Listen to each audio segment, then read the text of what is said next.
live webcast. My name is Tascha, and I'm here today because I'd love to do a webinar with my friend Amanda Dobbins. We're going to do a little chat today about the Starting Line Ladies Running Club, which is the page you're on right now, as well as we'd like to cover a few different topics, such as the challenge. We want to challenge the 7 most common myths that people have about running. We also want to tie in why we feel like running is therapeutic, and we would also like to talk about our experiences as runners. So I have here today my friend Amanda Dobbins. She's my travel buddy, my friend, my confidant, and she's also run a few races with me in the past. I've been able to convince her to join me on this journey of running. So Amanda, I'd love for you to just share a little bit about yourself, please. Okay. Well, I'm Amanda. Let's see. Back in 2016, I was really struggling with weight and exercise and just getting moving, and I was working with Tascha at the time, and I was that your first year for Boston Marathon? Yes. So I knew she was running the Boston Marathon, and I thought, well, I've never run, but it's on my bucket list to run a 5K, so can you help me? And in April of 2016, I did my first 5K, and then the 5Ks led to road races and 10Ks, and last year, 2017, I did 2 half marathons with Tascha. The first one was in Vermont, and the second one was in Philly with Team in Training, and both were awesome. The whole running experience that I've had has been life-changing. It has built my confidence that I did not know I had, and it really pushed me out of my comfort zone, but in a really positive way that it was unbelievable. And so I thank Tascha for that. But it really led to a lot of connections, building relationships, meeting new people, new friendships, and really setting goals and meeting them, which I've never really been able to do with, running. I was an athlete in high school, but running was, was never my thing. And then to go from running 2 minutes at a time to doing half marathons, it felt really good to be able to say, like, I just ran 4 miles, 5 miles, 6 miles. So it's a great experience, and it's just awesome. It's awesome. Thanks, Amanda. So I think that's part of that's definitely the reason why I invited Amanda to join us today. She touched upon several of the topics we're going to talk about today, but so the reason why I started the Starting Line Ladies Running Club is because I want to unite women, not only in Southern Massachusetts and Rhode Island, but women around the country. I want them to have the chance to join in this running club, whether you're local or if you want to join us virtually. The main mission is for women to get together and to realize that their health and exercise and wellness is just as important as everyone else in the family. Many of us feel like we don't have the time, or we just have to put everyone else first, and that's something in our culture that we've created, this belief that women have to put everyone else before themselves. When it really comes down to it, your health needs to be number one. Clearly, your children are incredibly important. If you have children, maybe it's your spouse, maybe it's your friends, maybe it's a significant other that you're taking care of. But if you don't take care of yourself, you can't take care of them also. And so what I wanted to do is link women from all over the country. It doesn't matter what your ability or experience is when it comes to running. We want to get people together and just get them moving. And so with the Starting Line Ladies Running Club, like I said, if you're local, then you can come join us. We meet on Tuesdays and Wednesdays at 6:30 in Somerset, Massachusetts at the high school track. Kids are welcome as well if you have children. If one of your hangups is that you don't have someone to watch the kids, bring them. It's great. There will be several kids, including my children. There will be kids there, and we're hoping to have possibly someone there who can watch the kids while we're running around the track, or maybe running a mile out on the property. So for people who don't live in the area, what you can do is you can join us virtually. So I have a Zoom account. What you would do is we would link up, I'd give you the information, and then we could actually connect just prior to the workout. So we could talk face to face about what the workout is going to be. And while you're working out, you can take a picture if you want. Hopefully you stop and you're not on the road running. But you can stop, take a picture at some point through the workout, and then post it as well on that day to show that you are part of the community. We want everyone to feel tied, and we don't want location to be a barrier. We want everyone to feel like they can join in and celebrate their successes every day that they are able to work out.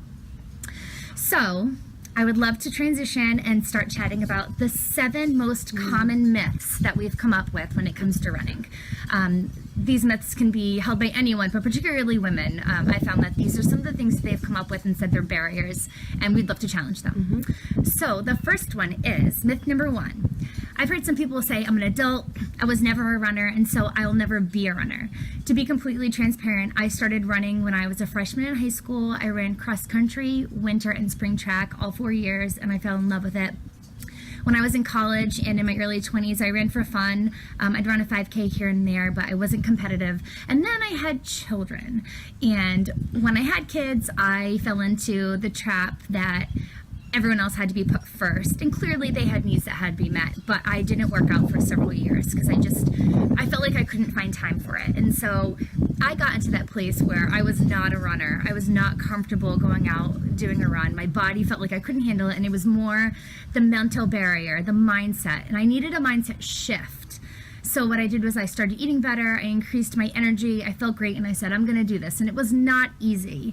So if you've never been a runner, or if you stopped running and you wanna start, but you just don't know where to start, the Starting Line Ladies Running Club can really help. We're not gonna push you to go out and run 7 miles your first day.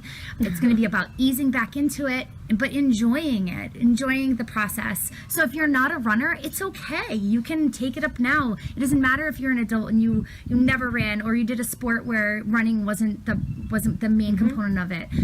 You're definitely, as long as you're able-bodied, you can do this. You certainly can do it. And it's just about having the mind shift set. And if you want to chat with me about that, I'm happy to talk with you about why it is I feel like you can definitely dive in slowly, but you can get there and meet whatever goal you have. So Amanda, do you have anything to add about what it's like to be an adult, and then say, okay, I'm going to take on this big goal. I'm going to transition my thoughts to, I can't do this, to I'm going to do this. So, like I said, in 2016 was when I really started to think about running and did my first few races, and I was 26. So I didn't really, the last time I really had to run was probably my senior year, which was 10 years ago. So there was no running in between, and for me it was, well, I've never been a runner. How the heck can I do this? But it's just changing your mindset. Like Tascha said, it's not easy, but you're not getting out there and running 26 miles, 7 miles. You're not even going to go out there and run 5. You know, you have to take those baby steps, but it is so worth it. And again, like Tascha said, able-bodied, you can do this. There's no reason why you can't. It's just getting your mindset ready of, let's go, let's do this. Little by little, you can do it. Adult, doesn't matter. Any age, able-bodied, you can totally do this. Sure. So let's move on to myth number 2. So some people say, I don't have a runner's body. I feel like I shouldn't even bother because I maybe have weight on my body that I should probably get rid of first, or I am too short, or I'm too tall, or I'm too thin, or whatever myth you have about a runner's body. There is no such thing as an ideal perfect runner's body. If you have ever gone to a 5K or a half marathon or a marathon or any type of organized race, there is not one body type going along wearing those numbers, wearing the bibs. You'll see every type of body you'll see on the earth. You'll see kids, you'll see people who are 85 years old, you'll see people who are tall, people who are short, Pregnant women. You'll see people who are significantly pregnant doing it, and it's like, as long as your doctor says it's okay, that's wonderful. So I think that that's another myth, that people say, I don't have a runner's body, I can't do it. And to be completely honest, it's kind of like an excuse, like saying, oh, I don't have a runner's body, I can't do it, like I check it off, I'm not going to be able to run. Yeah. So exactly, because I thought too that you had to have this particular body to be able to run these races, and I don't have that body. And I think I did use it as an excuse for a while of, I don't have a runner's body, I'm not slim, I'm not fast, I don't have long legs. You don't need that. You just need to know that you can do it. And so, I've always carried extra weight, you can still run. It's been, that myth is, that's what it is. It's a myth. Okay, so myth number 3, I don't have time to work out. This is the number one most common barrier for women who have children, particularly, or someone who has a really intense career that requires a lot of their time. So, in my opinion, everyone can find time to exercise. We all have so many things on our plate. I like to refer to it as the rat race, right? We wake up. So, for example, I have children. I wake up, I get the kids ready, I make their lunch, I get my daughter on the bus, I drive my son to school. It's go, go, go, go, go. I have work during the day, we get home, they have sports, CCD, we have to make dinner, and there's so many things throughout the day. But the truth is that, like I was saying earlier, it's incredibly important to make sure that you find time for yourself as well. And your health is at risk if you don't. So we are only given one body. You can't give it back. You can't trade it in. There's no warranty.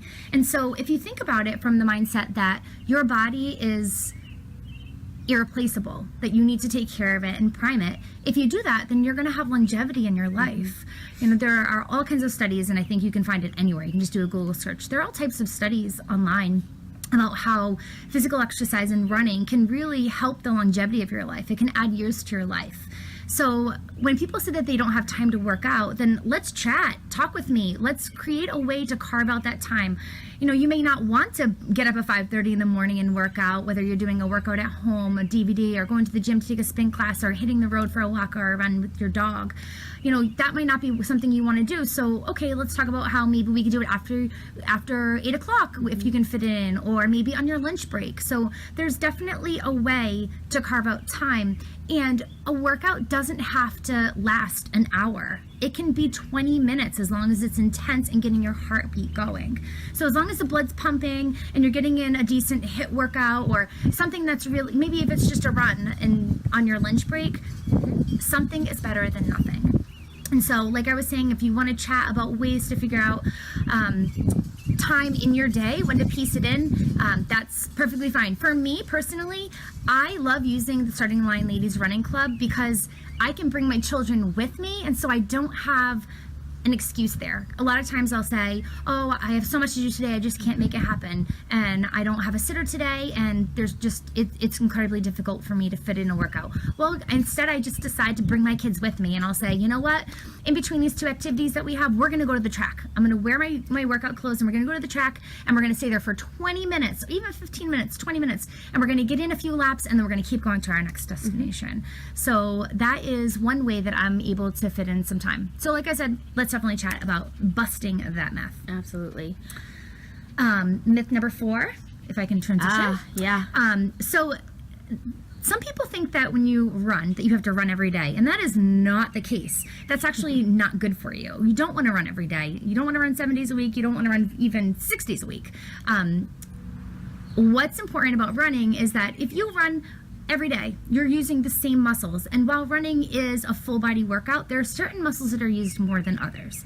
And so you want to cross train. You want to use other activities that you enjoy. You want to add them into your week for the workout, so that you're not only strengthening the muscles that you're using when you run, but that you're also strengthening the muscles that you don't use as much. So Amanda, what are your favorite cross training activities? I love Zumba.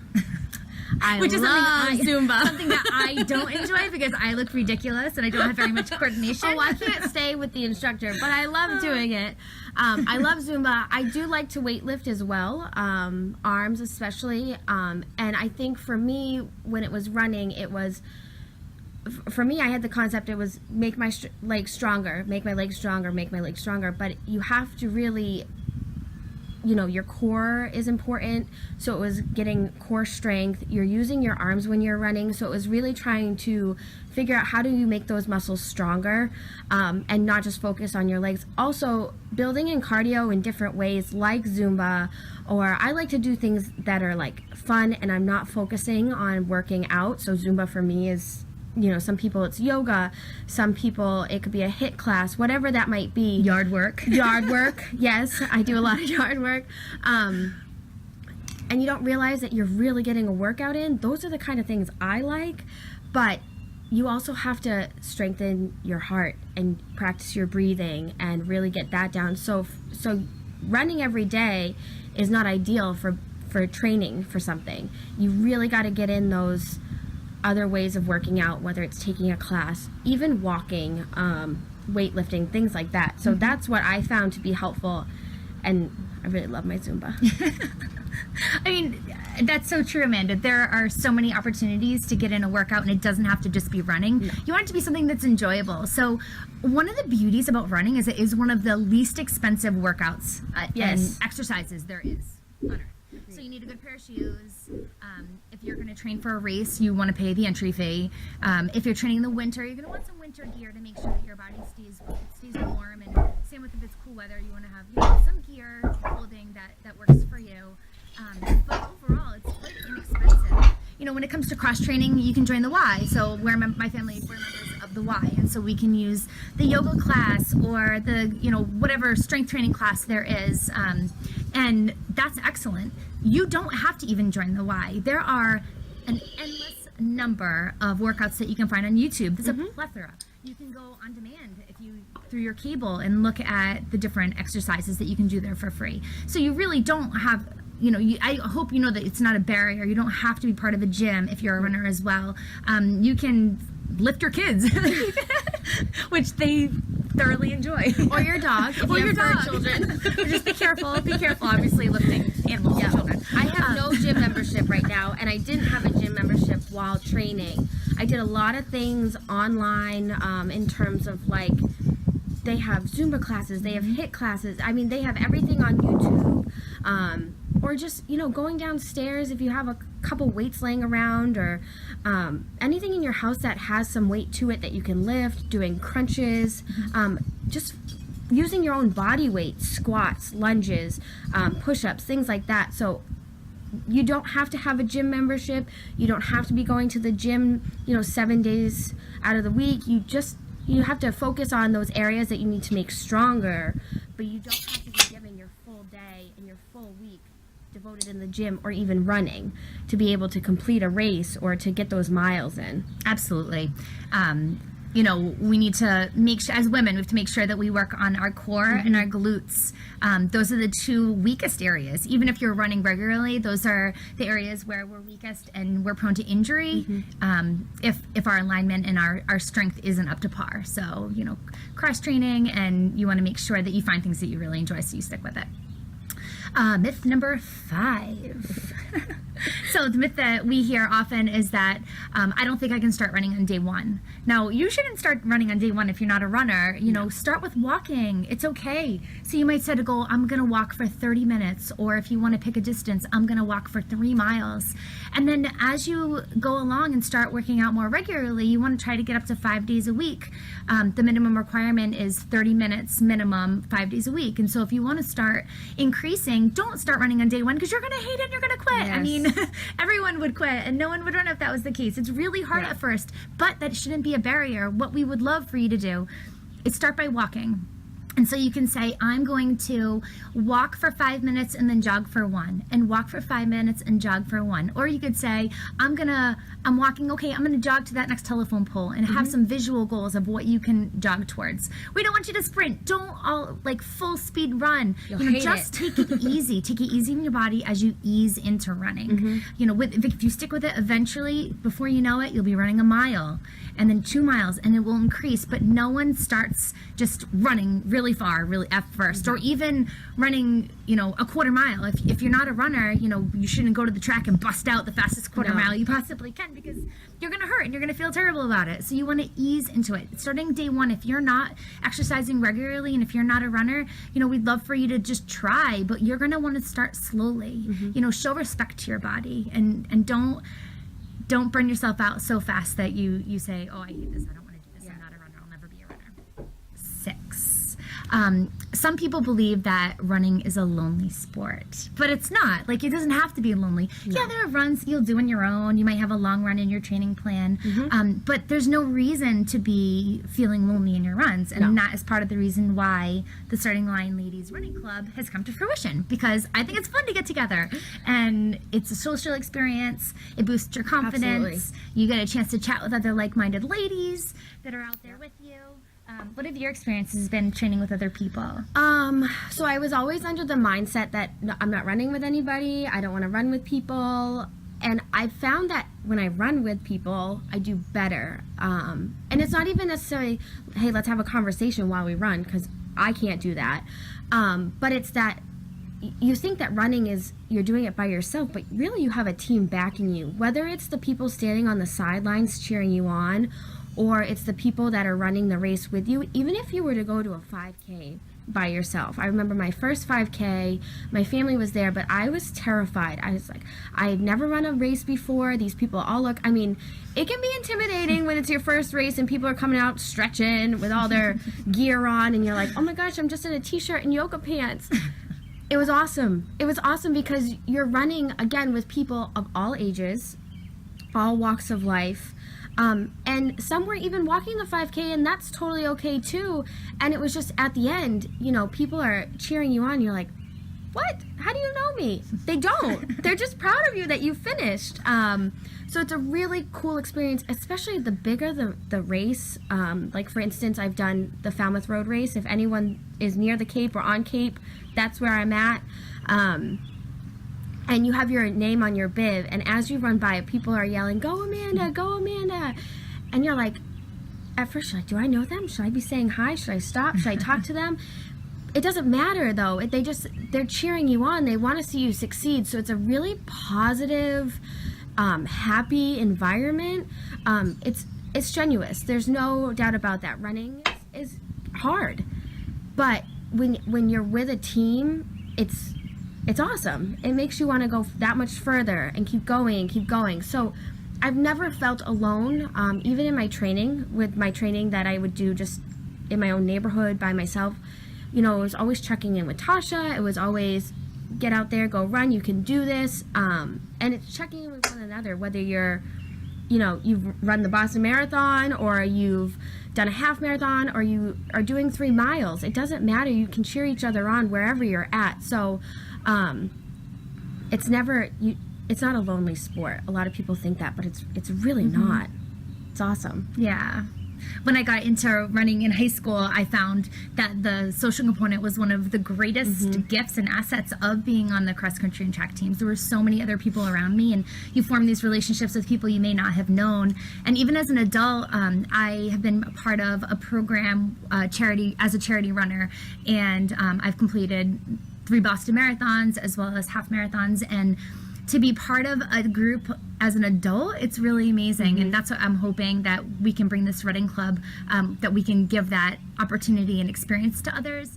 It's incredible to have people just cheering for you and believing in you even when you don't believe in yourself. Exactly. It's truly necessary to the enjoyment and to just feel empowered that you can go out and do anything. And when you cross the finish line, if you do a race, it is the most amazing feeling you can ever have. Those endorphins are just like so it's pretty great. I hope that everyone can understand that running is definitely not a lonely sport. It's incredibly social. All right, and the final 7th myth that we feel people have is that running is bad on your knees. It's true. Some people have knee injuries, and injuries happen in running just like they happen in any sport.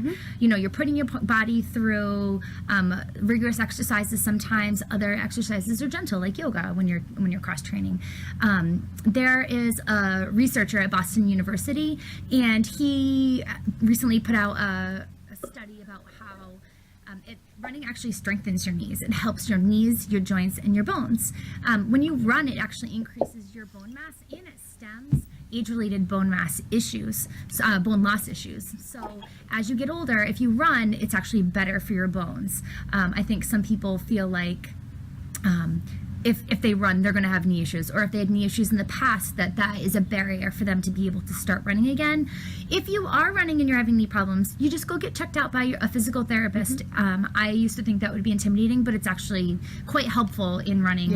If you need a little tweak and you have to go to a physical therapist, it is what it is, and I have one to recommend if you want one. But throughout my training, I have used physical therapy, and it's been great. But overall, I would say running definitely does not lead to knee injuries or leg injuries. If anything, it helps your body, it helps your bones, it helps your joints, it helps your muscles. So another important therapeutic aspect to running is that it actually really helps your brain. I was reading up on it, and I thought that was an interesting thing to learn about. Absolutely. We think about running and we think about our bodies and our muscles, but I found that it actually incredibly benefits your brain. So it helps your brain to grow in general because it stimulates the creation of new nerve cells and blood vessels in your brain, and increases the volume of your midbrain, which has to do with your vision and hearing, and it also helps your hippocampus, which has to do with memory and learning. Running also helps boost your ability to learn, recall info, focus, and juggle multiple tasks. For all those moms out there, maybe running would be great. I know that it's definitely helped me. It helps me be more focused. So if I wake up and I do a workout in the morning, so say I go for a run, I feel great the rest of the day. I have those endorphins going. It just sets the mood. So it really helps me set the trajectory of my day, that it's going to be a great day. Now, if it's the end of the day and I've had a terrible day, say everything goes wrong, my kids are fighting, at work I get hung up on something and I can't get past it, and I'm just having one of those days. Maybe a friend calls and they're having a hard time. If I stop and I pause and show myself some love by going for a run, I don't think I've ever had a workout where I didn't feel incredible after. You're pouring into yourself. It's self-care. You're getting your blood pumping. Absolutely. And in the end, you feel so much better. Yes. You typically don't do a workout and say, oh, man, that added to the bad part of my day. I feel so crappy. You feel great, right? Absolutely. I mean, there's times Tascha and I work in a really difficult field, in the mental health field. There's been days where I have gaps in between clients and I will go running because it's really stressful. And then you're done and you're like, oh, that felt so good. Because you don't realize the tension that you can build up in your body throughout your day. There's so many stressful jobs out there. And then add on top of it being a mom, or, just being that person that is serving everyone in their family and putting themselves last. And then you go for this run. Whether it's a mile or 10 miles, you're done and you're like, oh, you can breathe. You feel lighter. I can't tell you how many times I have done that, and those are some of my fastest paces too. I am not a fast runner by any means, but those are some of my quickest, fastest runs I've ever done, and it's like, wow, okay, I feel really good after that. And then you're on your day, or even if it's the end of the day, you can sleep better, you feel much more relaxed, you can come home, try again, it's fantastic. It feels really good. It's true. The reason why it feels so great is because of that word that everyone uses, the endorphins. The endorphins are the feel-good chemicals, the neurotransmitters in your brain, that once you start running more regularly, you realize that you feel so amazing when you run. And if you go several days not running, all of a sudden you're cranky. It's because you don't have those endorphins. Running in nature is really important as well. If you can get a trail run in, it really helps your brain hold on to the mood-boosting neurotransmitters serotonin and norepinephrine. And so, it helps, just like the endorphins, it helps to create that feel-good feeling, and you can feel it at peace. So, that being said, we've gone through all 7 of the myths. We've talked about our experiences, as well as why running is therapeutic. I, myself, just wanted to say thank you so much for your time and for joining us today. Did you have anything else you wanted to say, Amanda? I don't think so. Minutes? Okay. That was great. I hope this is helpful for all of you. Definitely reach out if you have any questions or you're wondering how to get started.